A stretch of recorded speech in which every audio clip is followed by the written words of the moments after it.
Hello दोस्तों, मैं मनीष अग्रवाल आज आपके सामने हाजिर हूँ एक नई वीडियो के साथ। आज की वीडियो में हम जानेंगे कि मल्टीमीटर को यूज कैसे किया जाता है। तो सबसे पहले हमें मल्टीमीटर में जब भी आप मार्केट से परचेज करेंगे तो अलग से आपको ये दो प्रूफ मिलती हैं और साथ में एक मल्टीमीटर मिलता है।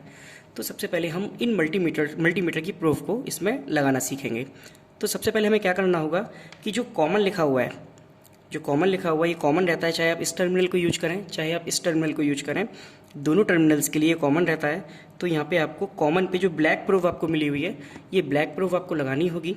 इसके बाद जो आपके पास रेड प्रूफ जो आपको मिली हुई है, इस रेड प्रूफ को अगर आपको डिपेंड करता है कि भाई आप क्या क्वांटिटी मेज़र करना चाहते हैं। अगर आप हाई करंट मेज़र करना चाहते हैं तो इस स्लॉट में आपको लगाना होगा। अगर आप अदर क्वांटिटीज़ जैसे वोल्टेज मेज़र करना है, रेजिस्टेंस मेज़र करना है, या आपको मिली एम्पियर में करंट मेज़र करना है, या डायोड की टेस्टिंग करनी है, तो अगर आपको इनमें से कोई क्वांटिटी अगर मेज़र करनी है तो आपको इसमें लगाना होगा। तो यहाँ पे हम जनरल अभी चीज़ें जानेंगे, हाई करंट हम मेज़र नहीं करेंगे। तो सबसे पहले हमें क्या करना होगा, हमने इसकी प्रूफों को लगा दिया।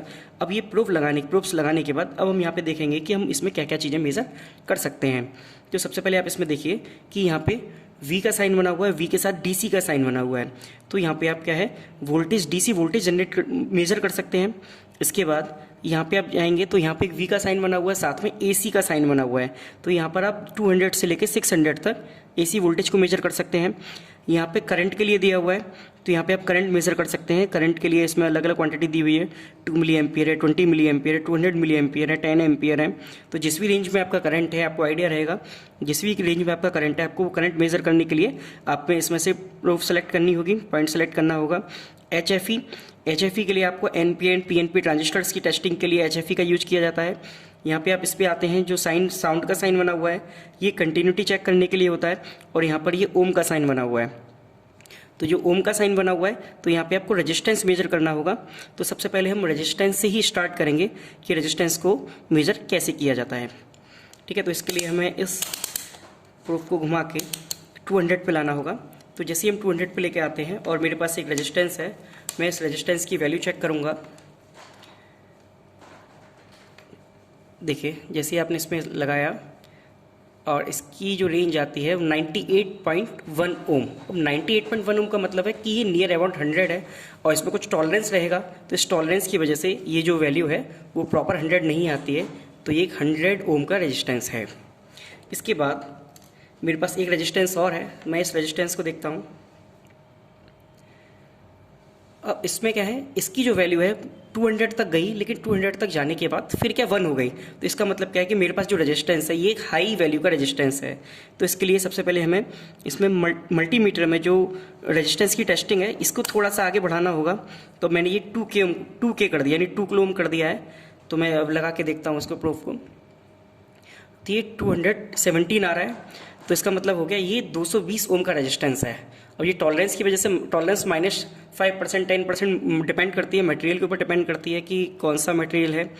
ठीक है, तो ये 220 ओम का रेजिस्टेंस है।